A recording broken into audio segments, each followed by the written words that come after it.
Play Studio. Aïe, c'est gaze. Gotta be known. Fierté, dignité, honneur. Biso, bona kongwe bonga ezosenga se biso. Bona kongwe change ezosela se biso. Yonangana ye, biso, biso biso, biso biso.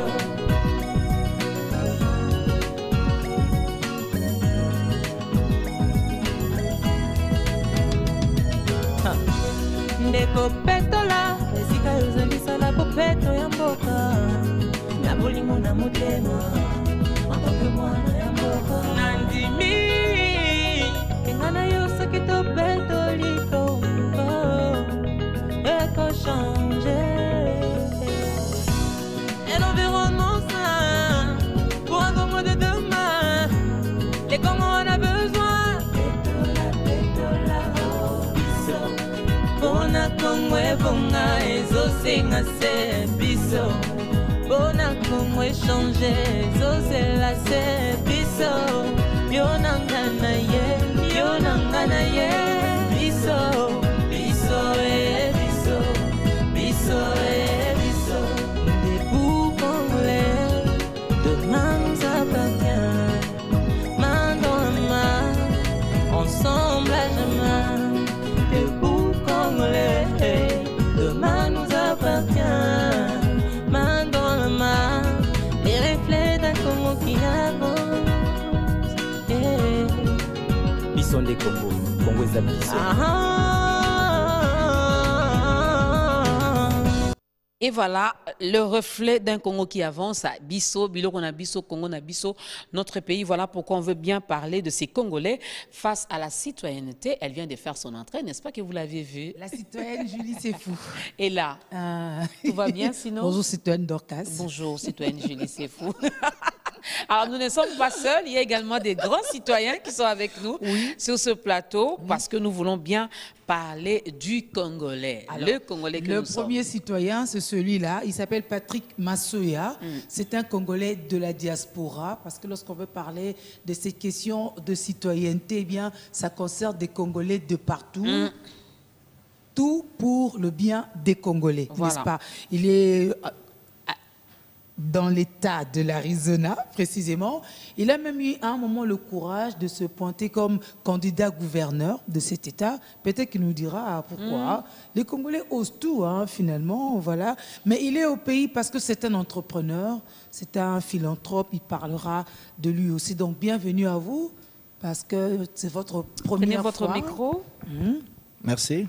Oui, il est un peu plus anglophone, vous comprenez.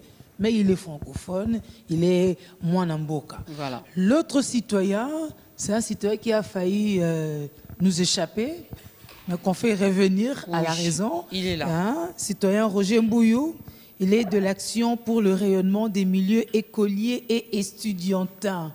Hein? Comment ça s'est passé avec Épatez-moi? Épatez-moi a bel et bien commencé. Comme on vous avait dit, on n'est pas dans l'immédiateté, on est dans la continuité. Et donc, nous allons jusqu'au 30 juin 2021. Vous aurez un rapport et nous reviendrons. Mais sinon, ça évolue bien. Ça évolue bien. Ça évolue bien. Voilà, ça c'est une bonne nouvelle. Ça c'est une bonne nouvelle. Alors, on veut bien parler des Congolais face à la citoyenneté. Julie, je sais que même notre monsieur de la diaspora, monsieur Patrick, aura le temps également de parler de lui, de ce qu'il fait, de sa candidature et tout. Mais il y a un Congolais peut-être qui nous regarde, qui entend toujours parler de la citoyenneté. La citoyenneté, la citoyenneté, la citoyenneté, c'est quoi la citoyenneté, monsieur Patrick? Merci, madame Dorcas. La citoyenneté, c'est un droit civique d'un citoyen et c'est un droit qui ne peut jamais être octroyé. Et pour moi, c'est un droit naturel qui a de mérite naturel pour son peuple. On est au Congo, on est des parents congolais, naturellement on est congolais. Naturellement on est citoyen congolais, n'est-ce pas monsieur Roger? Oui, bon, si je veux dire brièvement, j'aime bien le latin de civis, civitatis, la cité. Donc la citoyenneté établit le lien entre un individu avec sa cité, avec son lieu de résidence et par extension avec sa nation, son pays. C'est ce lien qui rattache les individus à leur nation et à leur pays. Et la citoyenneté fait appel à un certain nombre de valeurs qui fait que ces individus-là qui partagent la même citoyenneté sont appelés à vivre ces valeurs au sein de l'espace dont ils détiennent la citoyenneté et à faire avancer la communauté. Elle évoque donc l'idée que les individus ont un lien commun pour faire avancer ils ont un communauté. lien commun, ils doivent vivre ensemble, ça se construit, ça s'entretient. Alors tout de suite, qu'est-ce que Roger Mbouille, en tant que Congolais, fait comme lecture de la citoyenneté? On peut se dire qu'en regardant les Congolais, c'est des citoyens. Il le mérite. Ou encore, en se regardant lui-même, il s'est dit quoi? Alors, je ne vais pas faire un jugement de notre société parce que, comme je vous ai toujours dit, on cloue trop au pilori notre nation. Mais j'analyserai la citoyenneté sur 3 valeurs essentielles. La citoyenneté appelle d'abord à ce qu'on appelle la civilité. La civilité, c'est ce qu'il y a de plus simple, hein? Les règles de politesse, de bienséance entre les gens. Vous et moi, on observe que nous, on a beaucoup plus perdu. Hein? C'est plus entre des personnalités. Ici. Et il y a aussi le civisme lui-même qui est au cœur de la citoyenneté. La conscience que nous tous, nous avons des devoirs vis-à-vis de ce pays, de cette nation, mais aussi le sentiment que nous avons des droits à faire valoir. Et enfin, la solidarité qui fait que nous devons nous sentir appartenir à la même nation, au même pays qui doit avancer. Qui dit solidarité, la meilleure expression de la solidarité dans la citoyenneté, c'est l'impôt, la contribution de tous aux charges de la vie. Et donc, pour chuter, il y a aussi dans cette civilité le respect des biens communs. Alors donc, si on veut analyser, commençons par compter le nombre d'infractions qui m'ont permis d'arriver ici pour face aux embouteillages, etc.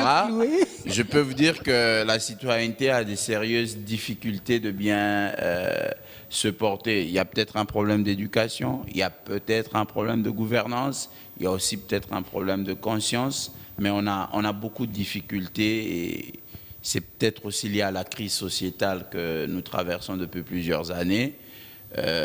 Donc c'est vraiment difficile, il faut un travail dans le changement des mentalités surtout pour que nous vivions une meilleure citoyenneté dans ce pays. Tous et chacun d'ailleurs. Et c'est possible, hein, lorsque vous parlez de ces changements de mentalité. J'ai vu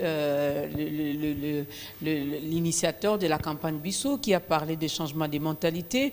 J'en ai vu d'autres Congolais qui ont lancé il y a bien longtemps et qui ont parlé, insisté là-dessus.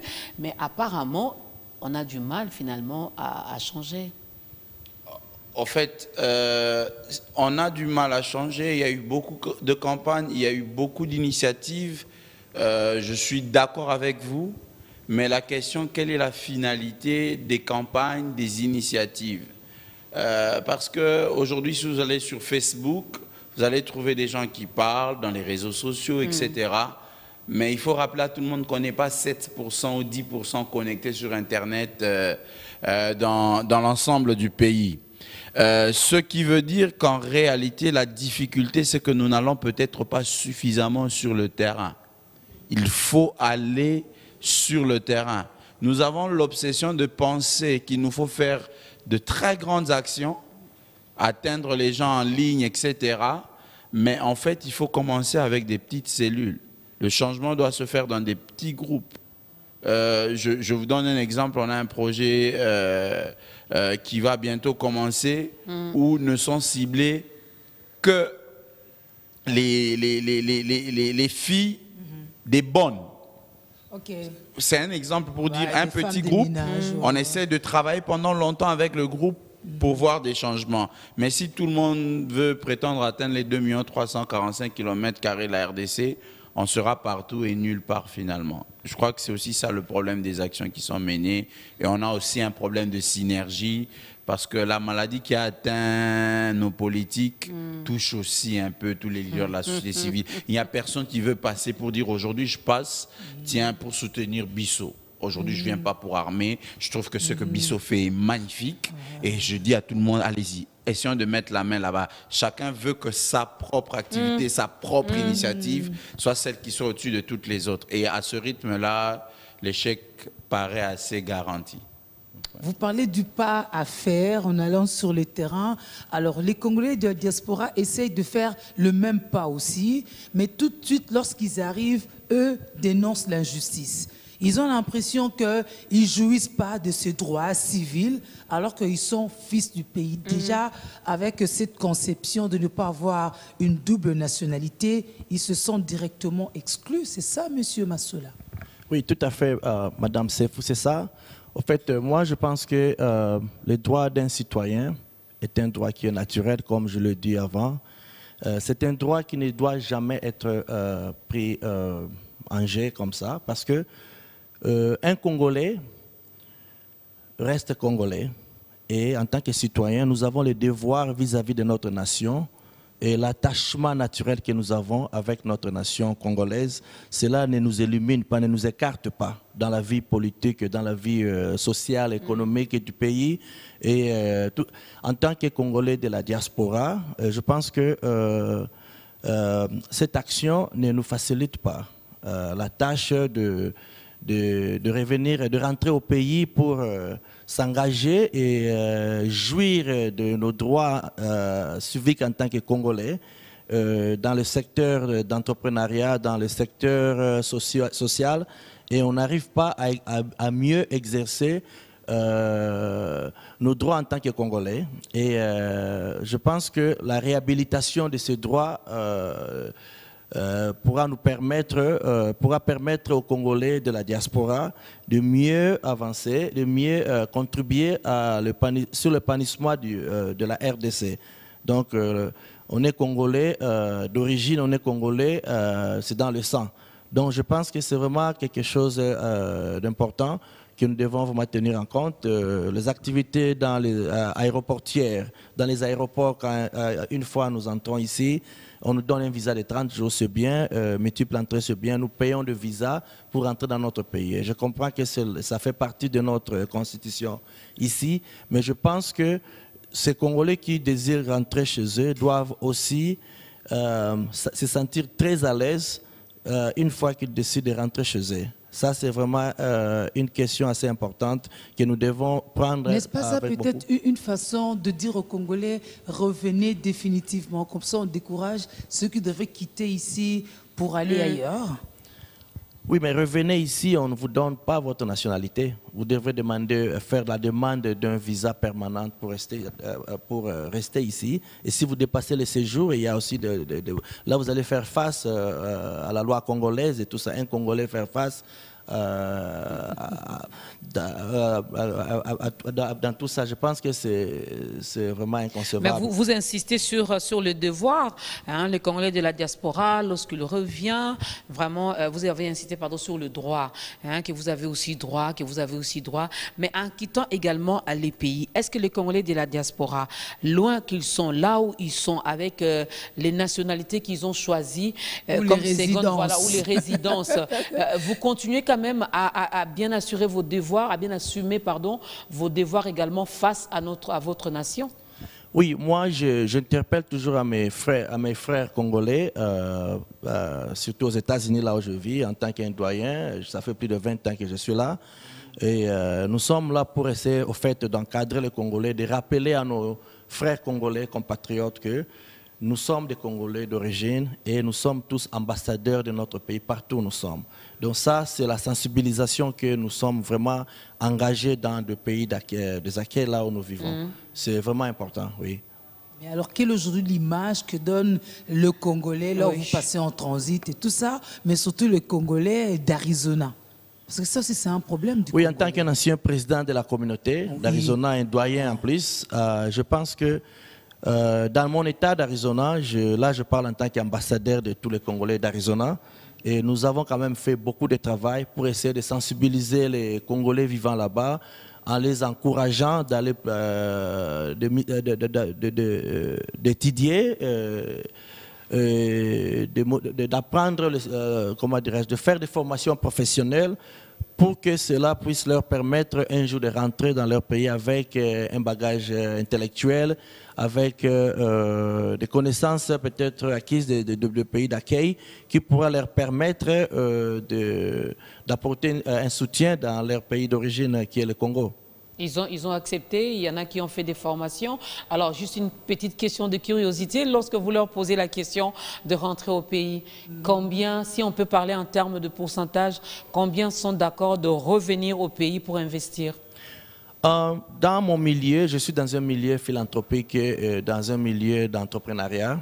Dans mon milieu à moi, dans mon network, il y a pas mal de Congolais. Je pense que je traite avec plusieurs Congolais dans les affaires qui sont vraiment intéressés de rentrer au pays. La question que tous nos compatriotes nous posent toujours, comme je fais beaucoup de va-et-vient Congo, RDC, États-Unis, c'est de savoir s'il y a changement dans le pays. Est-ce que le pays va les accueillir? Changement? Qui va changer quoi? Le changement, c'est quoi? Nous voudrions voir le pays nous accueillir comme étant Congolais.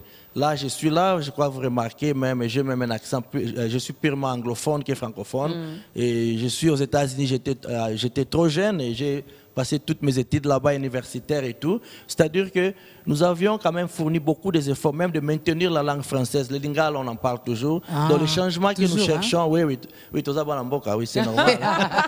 Ça, c'est basique. Voilà. Le changement, que le pays nous accueille comme en tant que Congolais. Nous sommes ici et nous payons pour le visa aéroportière. Moi, je suis un entrepreneur. Je suis venu installer mon entreprise ici dans le domaine d'investissement immobilier pour aider les Congolais qui sont intéressés d'investir aux États-Unis, acheter des maisons là-bas. Moi, mon entreprise, nous sommes là pour financer à 80%.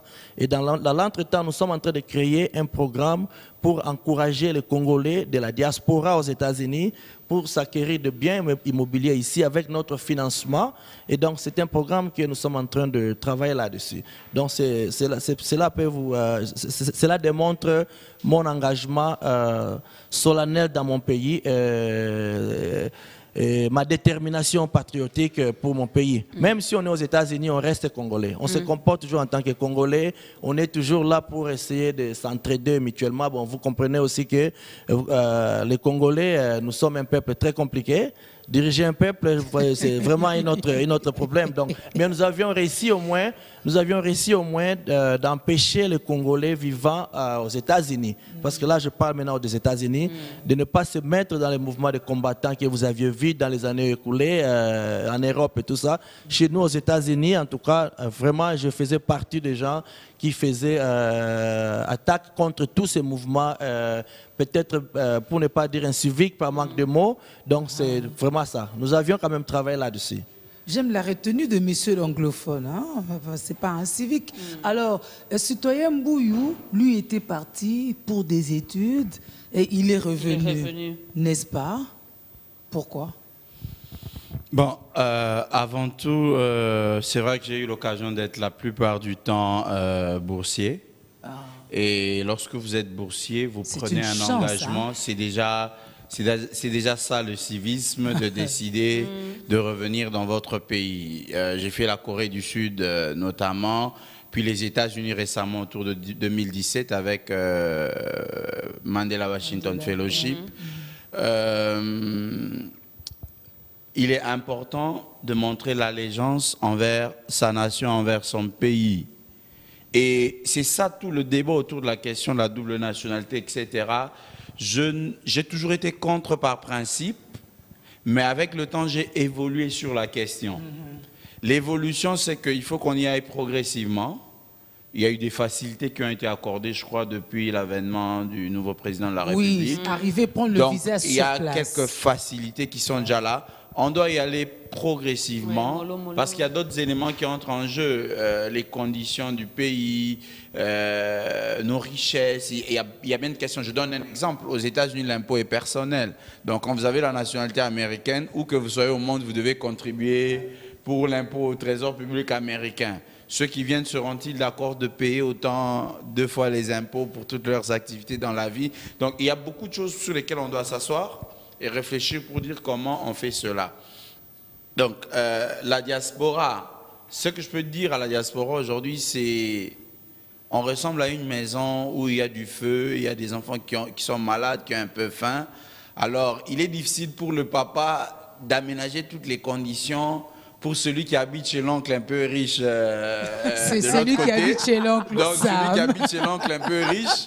Donc, le papa fait tout pour donner du mat aimer aux autres. C'est compliqué de recevoir les gens en mêmes conditions. Je vais juste donner un exemple parce que j'aime bien l'éducation, j'en suis passionné. Je suis moi-même enfant de professeur d'université. Nos parents sont revenus ici dans les années 80. Et c'est là que je vais défendre aussi les inquiétudes de la diaspora. Certains sont revenus dans les années 70. À l'époque, le président Mobutu les rappelle.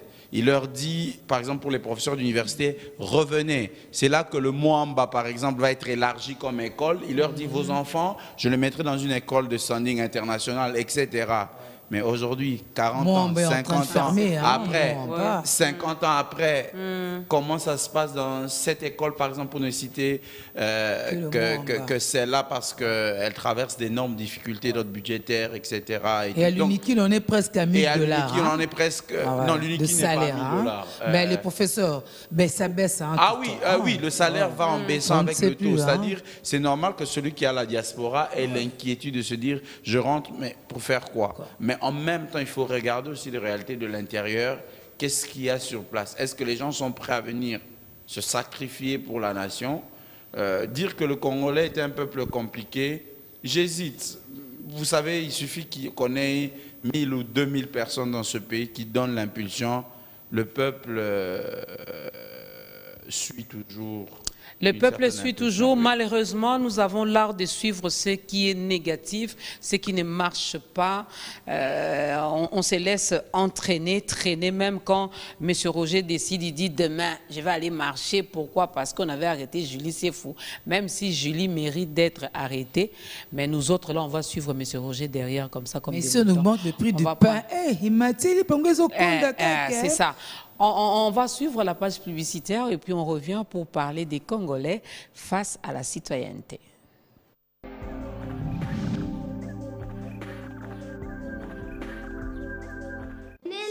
Ça a été à l'école? Oui, maman, mais on a faim. Bobangati, je vous prépare quelque chose. En 5 minutes, tout sera prêt. Allez, venez voir. Oh, maman, c'est quoi ça? C'est nouveau? C'est les nouilles instantanées Simba. Maman, c'est quoi ces nouilles? Les nouilles instantanées Simba. C'est un nouveau repas complet à base de farine de blé. C'est rempli de protéines qui vous apportent énergie et vitalité pour une bonne croissance. On verse les nouilles dans l'eau chaude. C'est rigolo, l'air fort. Maman, il y a aussi un petit sachet. C'est la poudre d'assaisonnement. Elle donne un bon goût aux nouilles et apporte en même temps plein de vitamines. Les vitamines, c'est bon pour les enfants, hein, maman? Oui, mon garçon. Et zappé n'a pas protéines, pour Bozala toujours ma caisse. C'est prêt comme promis, maman, ouais. C'est délicieusement bon. Demain aussi, on veut manger ça, maman. Demain, ce sera saveur bœuf. Les nouilles instantanées Simba, un savoureux repas disponible en saveur poulet, bœuf et marinade. Rapide, nutritif et délicieux. Qualité Marsavco, la gamme du maître. Nous touchons votre vie à chaque pas. Très loin d'ici, au nord de l'océan Atlantique, s'étend la terre de Kerigold. Cette petite île, constamment arrosée d'une pluie pure et légère, réunit les conditions idéales pour obtenir les meilleurs pâturages. Ces bons pâturages font un lait délicieux, le lait Kerigold, qui est produit par les éleveurs irlandais depuis des générations. La prochaine fois que vous goûterez au délicieux lait Kerigold, vous saurez que c'est une marque en laquelle vous pouvez avoir confiance. Kerigold, les délicieux goûts d'Irlande. Mais chérie, vous êtes à la RT. Papa, bandez la tienne popote na moto. Maman, nous sommes prêts. Voilà. Correct. C'est pour tout pour ça la boumba. Mais qui n'a sucre pesili. Papa, limisa na suma makala. Kuni kwa wabuka la mine. Na banya kolamba la papa na bana poto courant eki. Yango moni na za pressé. Ah! Pour le bi remontada te, ndeni lisusu. Zela.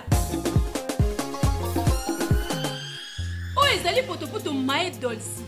Ndenge omoni yango na kati ya boîte esi elambama deja esalami na masango mpe eza na nyonso na kati eza na sucre miliki mpe na bakuna yango ya bafui etonda baproteine esalami mpona libota mobimba Yango babengi yango remontada. Merci voisine. Eh voisine, ah boutique te exotique comme partout. C'est très bon. Maë Dolci, c'est la meilleure de toutes les bouillies. Maë Dolci. Poto Maë Dolci, suka na remontada.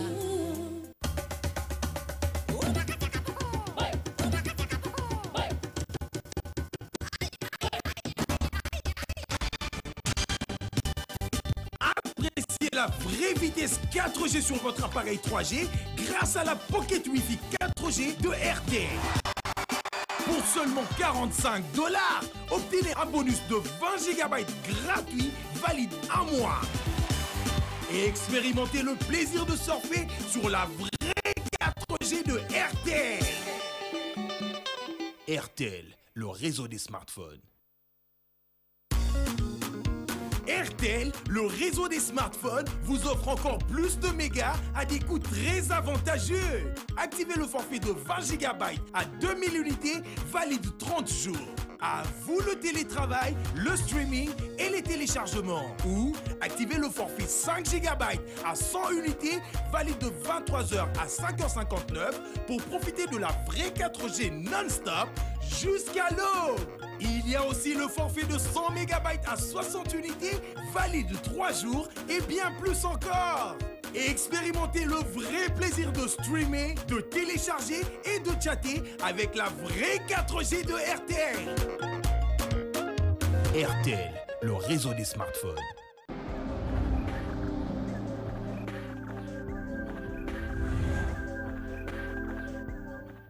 De retour sur ce plateau, M. Roger tout à l'heure, il a même insisté, il a dit lui il aime bien l'éducation. Alors je me reviens à vous poser cette question. Quelle est la place ou encore l'importance de l'éducation à la citoyenneté? Parce que je me pose la question, Julie, si même le civisme existe encore dans nos différentes écoles, si ce cours-là de civisme existe encore. Il faut que l'enseignant lui-même soit civique pour pouvoir transmettre aussi. Je parle sous contrôle de la diaspora qui vient des États-Unis. Le civisme est très important pour une nation. Aux États-Unis, le civisme, il est enseigné partout. C'est de la maternelle à l'université. Mais je crois qu'eux, ils sont excellents. On laisse même la possibilité aux citoyens de faire allégeance à la nation. C'est pas obligatoire. Il y en a qui n'acceptent pas de le faire. Mais à un moment donné, il y a des gens qui font allégeance au drapeau américain. Parce que la nation, c'est d'abord quelque chose d'immatériel et de spirituel. Et l'éducation civique est très importante. Malheureusement, à un moment donné, on a confondu éducation civique et histoire politique de la RDC. Donc, le cours de civisme dans certaines écoles, si on vient, on vous raconte, de telle année et telle année, il y avait Lumumba, de telle année, il y avait Adoula, il y avait Kassavoub, il y avait ceci. Ça devient avec une... Ça surtout on conjugué au présent. D'histoire politique, n'a rien. Où l'enseignant vous oriente, bien entendu, selon ses tendances, opposition au pouvoir. Alors que le civisme, c'est d'abord transmettre des valeurs et transmettre des idées. Vous remarquerez, je ne sais pas si vous avez souvenance, que le civisme de la 4e secondaire est l'un des programmes les plus élaborés. Parce qu'en 4e secondaire, c'est vraiment, comme on dit, l'héritage de feu cardinal Maloula d'heureuse mémoire. En 4e secondaire, on ne parle que des valeurs. Refus de la médiocrité, l'émergence, toujours plus haut, toujours plus fort, à la conquête des hautes valeurs de l'esprit. En fait, c'est le cœur du civisme, les valeurs. Et c'est très important pour l'enseignement. Maintenant, dans un type de situation où celui qui enseigne parce que c'est son boulot, pas forcément sa passion, et que l'élève pense à l'examen au lieu du contenu qui lui est transmis, j'aurais voulu dire, si on veut progresser dans le civisme devrait être même un préalable et non un cours. Quand je dis un préalable, c'est-à-dire vous suivez vos séances de civisme on vous évalue, et si vous ne réussissez pas en civisme, vous ne pouvez pas passer de promotion. Un peu comme on fait avec la religion dans les écoles conventionnelles. Il faut à un moment donné que l'éducation civique soit très forte, et ça s'accompagne de beaucoup de choses. Ce n'est pas qu'un cours en classe, mais aussi c'est des actions. Il y a des choses qu'on appelait à l'époque le travail manuel dans les écoles, etc. Ça continue à exister. Ça existe. Tu amènes de l'argent, tu donnes à Oui, mais ça a changé, mais c'est ça. Sous une forme très originale. C'est manuel, l'argent, c'est manuellement que ça se transfère. Des sardines, du riz, etc. Ouais. Alors que c'est important de refaire ces différentes choses. Et j'ai vraiment encore faim. Ça, je le dis, depuis que j'entends le concept nouvelle citoyenneté au pays, j'ai encore faim de voir quel est le contenu que nous donnons en tant que nation, en tant que peuple, en tant que gouvernement, en tant que société civile, à ce concept de nouvelle citoyenneté. On en parle depuis près de 10 ans maintenant, mais c'est quoi le contenu? Oui. Je vais finir avec un petit exemple. Quand vous visitez un pays asiatique, je donne ici l'exemple de la Corée du Sud où j'ai vécu quand même un bon moment. Vous allez remarquer que quand vous posez la question à un professeur d'université, à un étudiant ou à un élève ou à un tout petit enfant de parler de leur pays, vous avez l'impression d'avoir appuyé sur une cassette. Waouh. En fait, ils vous racontent la même chose. Dans le civisme, dans l'attachement à la nation, il y a aussi un peu de légende. Pourquoi je vais dire de légende et je vais chuter là? Une société doit à un moment canoniser des gens.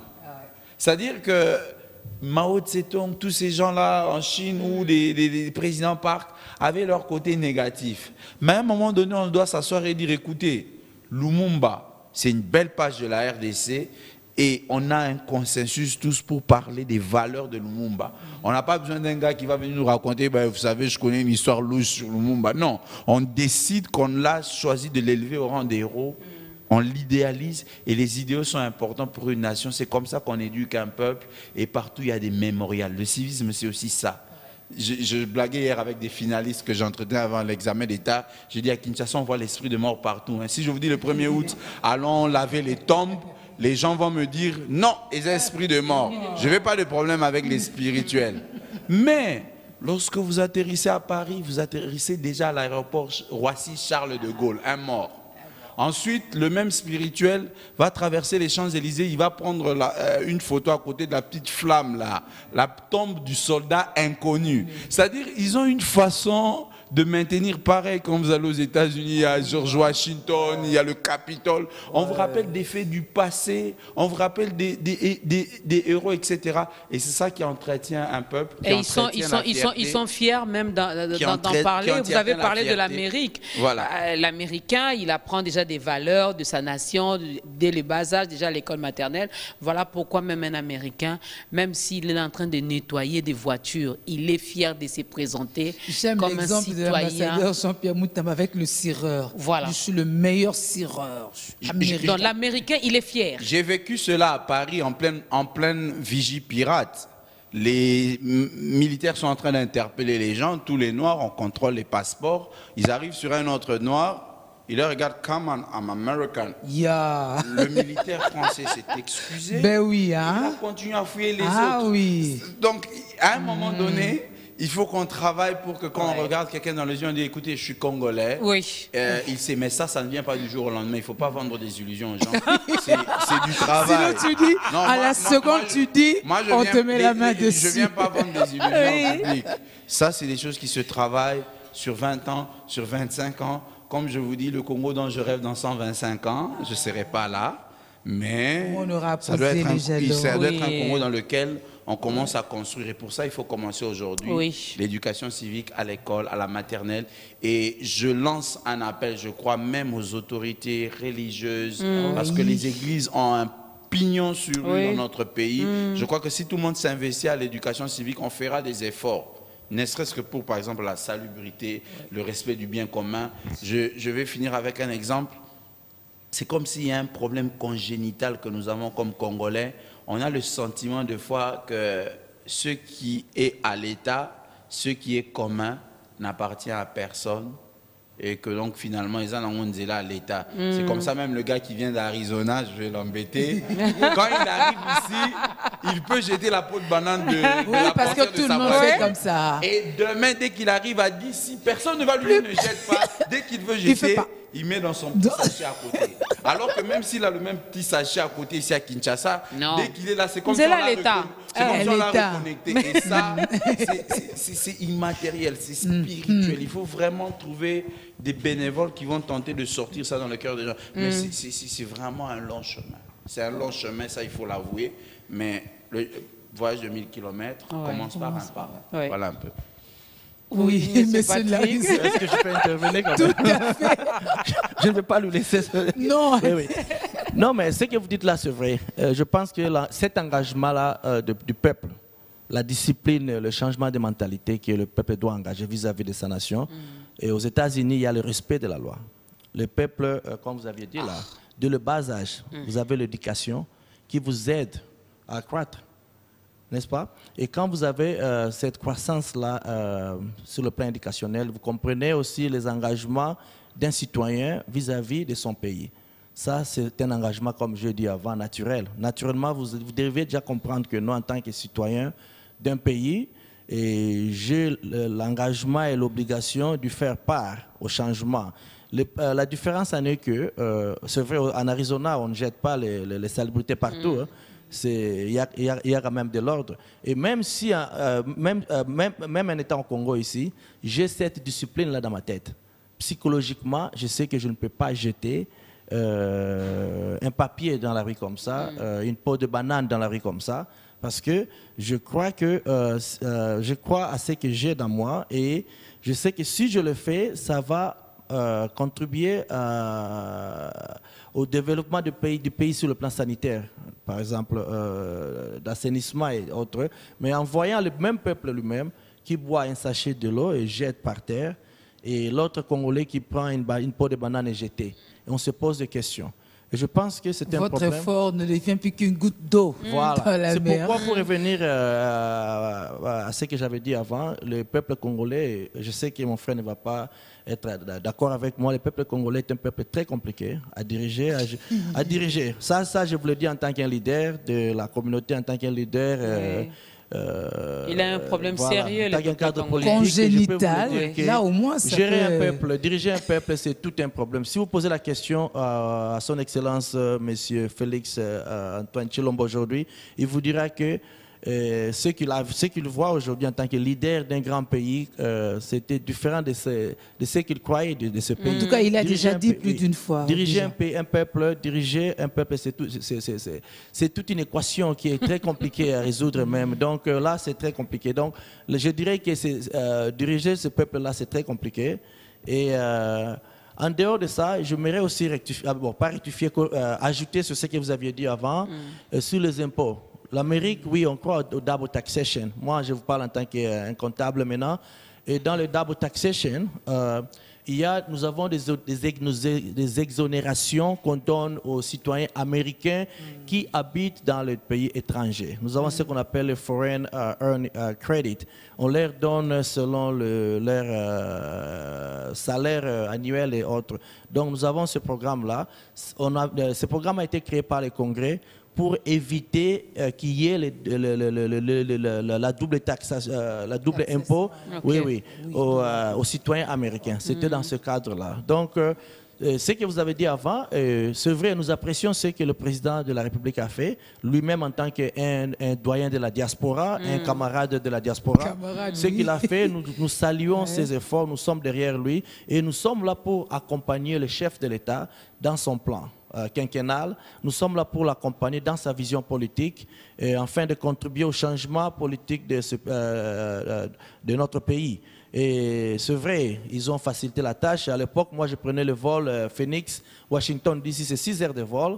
Je devrais prendre un vol pour aller prendre un visa, par exemple. Et je devrais attendre quelques heures et prendre un avion pour Philadelphie, Paris et ici.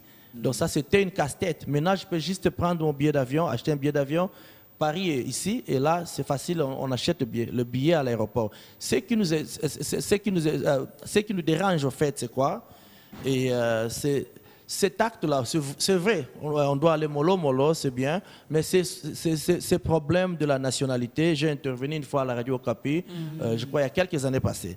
Cette question de la nationalité ne date pas d'aujourd'hui. Ça date depuis des années. Et je pense que c'est une question qui a été mise à l'écart. Et ce n'est pas une priorité à nos frères, à nos camarades congolais qui sont dans l'Assemblée nationale et qui doivent passer des lois. Ce n'est pas une priorité. Ce que nous, la diaspora, nous voulons, c'est d'interpeller à nos leaders politiques ici, de prendre cette question à partie, donc en priorité. Ça doit être une priorité parce que ça ne bénéficie pas le pays. Si un Congolais revient ici pour ouvrir une entreprise, si un Congolais revient ici pour faire un transfert d'argent, selon les statistiques de la Banque mondiale, la diaspora égyptienne, par exemple, l'année passée, en 2019, ils ont fait le transfert de 29,2 milliards de dollars, ce qui dépasse même le budget du Congo. Alors, vous comprenez que la diaspora, si nous avons cette facilité, nous nous sentons très à l'aise, nous voyons nos droits réhabilités rapidement. Et je pense que ça pourra nous aider tous à accompagner le chef de l'État dans son plan, dans sa vision. Donc, c'est un peu ça. Heureusement que vous connaissez la démarche. Je ne vais pas entrer dans la question de la civilité. J'ai affaire à un professeur devant moi, donc je ne veux pas me mettre dans ce débat et ça sera très compliqué. Alors, j'ai aimé ce que M. Patrick a dit. Il a cité quand même l'un des rôles de la citoyenneté ou d'un citoyen congolais, c'est le respect de loi, le respect de la loi, chose difficile ici pour nous, chose difficile ici pour les Congolais, monsieur Roger. Déjà que cette loi, je ne sais pas si elle est promulguée, si les gens sont sensibilisés, conscientisés, si les gens ou le peuple congolais connaissent et maîtrisent finalement cette loi. Alors comment respecter quelque chose que vous ne connaissez pas, que vous ne maîtrisez pas? Et même pour ceux qui connaissent, il y a également l'impunité qui est à côté. Donc je reviens sur une assertion que j'ai faite tout à l'heure. Le peuple congolais n'est pas compliqué. Je suis d'accord, gouverner un pays comme le nôtre, gouverner un pays comme le nôtre peut être extrêmement difficile et compliqué. Mais le peuple n'est jamais compliqué. La question du respect des lois, la question de l'impunité, tout part d'un principe ou encore d'un fait. C'est qu'il est important que le peuple voie l'exemple qui vient d'en haut. Je ne déresponsabilise pas le peuple. Mais les lois et les règlements doivent être appliqués en premier par ceux et celles qui sont censés porter la société. C'est ainsi que je pense principalement à l'élite intellectuelle d'abord du pays, à l'élite politique et sociale, c'est à l'élite de montrer le chemin. Je ne vais pas revenir dans le mythe de la caverne de Platon, qui disait que les gens ont les mains enchaînées, ils voient les ombres derrière eux, et le philosophe, c'est celui qui vient, qui déchaîne tout le monde, qui leur dit « sortez du monde apparent, regardez le monde des idées, le vrai monde est derrière vous, en dehors de la grotte ». Il dit que le philosophe réussit à se détacher même par une sorte de méditation suprême. C'est-à-dire, en fin de compte, l'élite, c'est elle qui draine les autres. Je peux vous dire que plus on aura des procédures judiciaires, après je n'appelle pas au procès public des réseaux sociaux, quand quelqu'un passe et dit moi je suis contre... et puis les autres viennent nous par principe, je suis contre tous ceux qui passent à la télé pour annoncer on a arrêté quelqu'un à 9h et puis à 10h ça passe dans toutes les chaînes de télé, etc. La présomption d'innocence existe, elle vaut pour tout le monde, pauvre comme riche, et donc ça je suis vraiment en tant que juriste très attaché à cela, mais plus il y aura des procédures, plus des gens vont se rendre compte qu'il y a X personnes, haut placées, etc., qui répondent de ces faits, il y aura le sentiment dans le peuple que la justice est en train de s'instaurer. Et les gens vont suivre. Et ça sera des petites blagues. Ah, au Moni, dernièrement, tout ça qui na Carrefour, na Moni ministre qui a brûlé, feu rouge, police et l'équipe Bakani, on a interpellé. Les gens vont se ranger avec l'exemple. Et de l'autre côté, il y a l'éducation civique de la plus simple des manières, dans les écoles, dans les universités. Il y a des petites choses qu'on ne fait plus. Il y a quelques années, même pas il y a quelques années, il y a plus de 50 ans, quand nos parents arrivaient à l'université, on les amenait, on les visitait, on disait, ça c'est les toilettes. Avant d'utiliser une toilette, qu'on est un homme. Oui, ça fait rire. Mais franchement, ça fait rire. Oui, avant d'utiliser une cuve, quand on est un homme, on soulève la lunette. Voilà. C'est des petites choses. En fait, les gens croient que c'est quelque chose de formidable ou quoi, mais c'est des petites choses. Un homme, quand ça va dans une cuve, ça soulève la lunette. C'est des petites questions comme ça. Donc, apprendre aux gens ce genre de choses depuis l'école. Quand un étudiant arrive dans les homes qui sont aujourd'hui réfectionnés, je veux rester dans l'éducation, c'est très beau. Mais je les ai vus en songe dans 2 ans. Ah, déjà. Comme pour dire... Conclue, monsieur Roger. Comme pour dire, si on n'apprend pas aux gens les basiques, qu'on respecte ceci, que la poubelle sert à ceci, que tu dois apprendre à séparer les déchets organiques et non organiques. Nous allons faire le même rêve que vous. Si on n'apprend pas, oui, on va rêver la même chose. Donc on doit vraiment travailler sur ça et vous serez surpris. Ces gens vont vous surprendre. Même les fameux chègues que nous appelons dans les coins de rue, ils vont vous surprendre. Je termine par un exemple. On est en 97, les forces de l'AFDEL arrivent. Je vais retenir le côté positif de l'histoire. Oui. On met fin à une dictature. Hein, on garde le côté positif. Le reste, les politiciens vont débattre. Elles arrivent.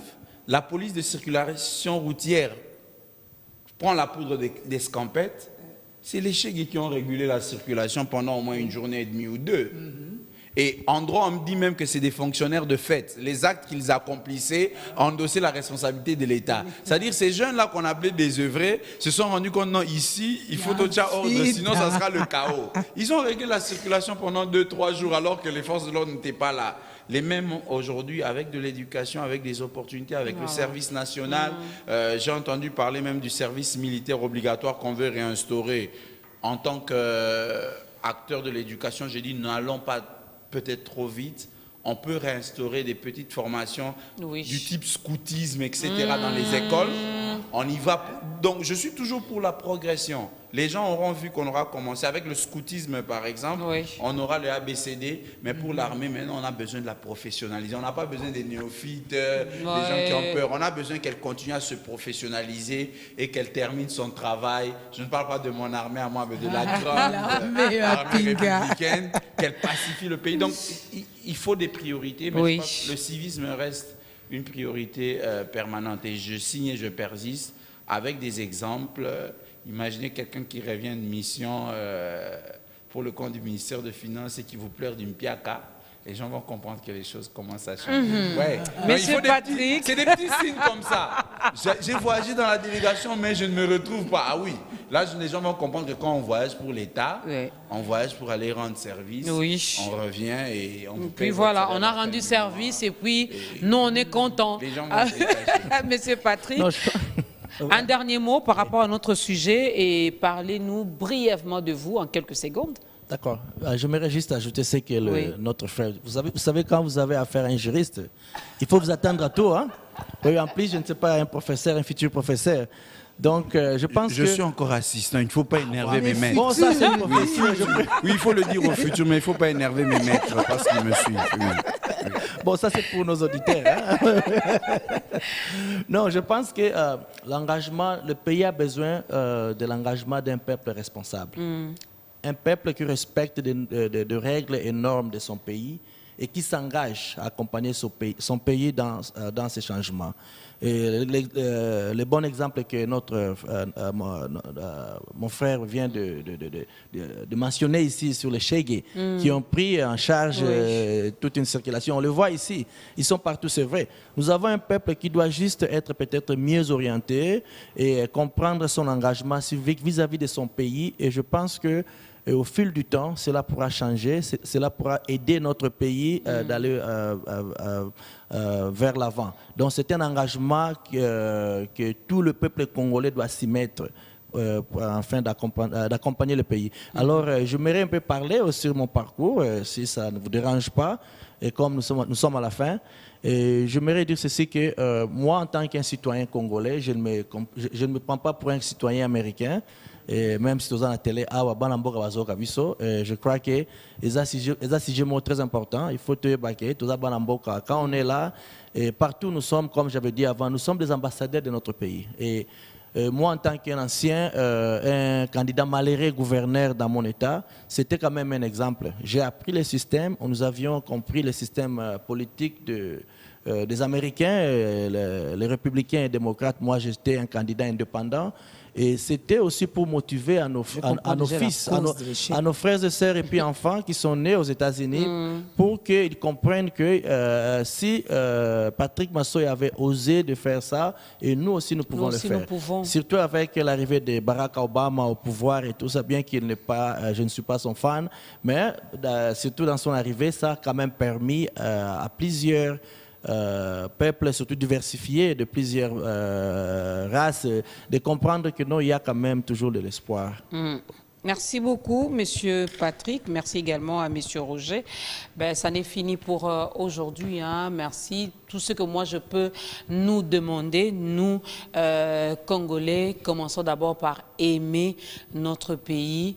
Commençons d'abord par bien connaître notre nation, bien connaître la nation, l'aimer, s'engager également, pourquoi pas se mettre au centre, savoir que si Julie peut, si M. Roger peut, si M. Patrick peut, ben moi aussi Dorcas, je peux. Chacun de nous dans son domaine. On n'est pas tous appelés à travailler dans des bureaux climatisés. On n'est pas tous appelés à être des journalistes, avocats, entrepreneurs, que sais-je encore. Non. Hein? Connais quand même tes capacités et lance-toi dans quelque chose et tu verras que tu vas contribuer également au changement de notre beau et cher pays. Demain, je serai avec vous à 10h15 pour les contes de ta grandeur. Mais pour On est ensemble, ben, ça n'est parti pour la semaine prochaine. Voilà, donc j'ai retenu, il n'y a que 2 cas. 2 cas, par moment, ça fait rire, mais ce soit on continue à s'enfoncer dans notre bouillabaisse de tout le temps, soit on remonte. On sort du trou. Donc, nous avons aujourd'hui le choix à faire par rapport à notre spirituel, par rapport à notre vie, par rapport au devenir de la République démocratique du Congo. Et le tout ne dépend que de vous et de nous, n'est-ce pas? À chacun sa part. Oui. Merci à vous. Et à la semaine prochaine. Merci Dorcas. Merci Julie. Au revoir. Citoyenne Julie. Merci citoyenne Sylvie. Merci à tous les citoyens qui nous ont suivis.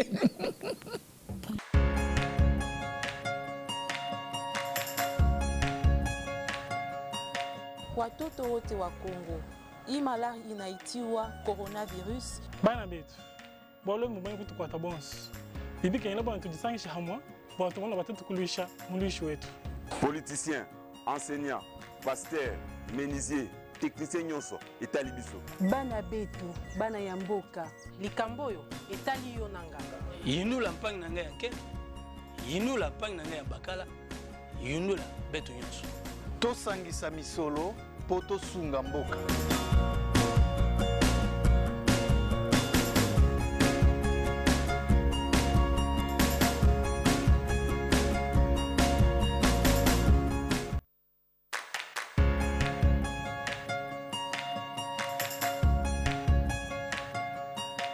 Congolaises et Congolais.